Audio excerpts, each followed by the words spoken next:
Alright guys, here's randomization for Jordan's 9-hole random.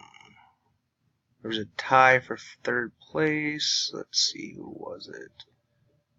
Looks like the tie was between Jeff, Mark, and Eli. Come down here, type live.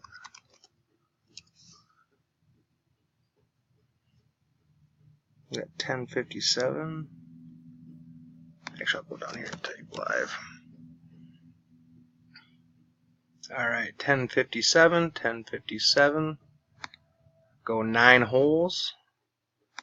5 greater on the, or actually it's not 5 greater on the dice roll. It's 9. It's 9. Alright. Good luck, everyone.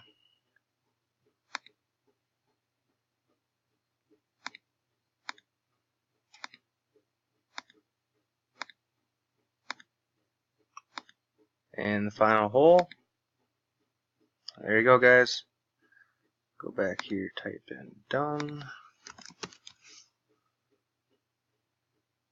10:57, 10:57. And I'll copy this over here.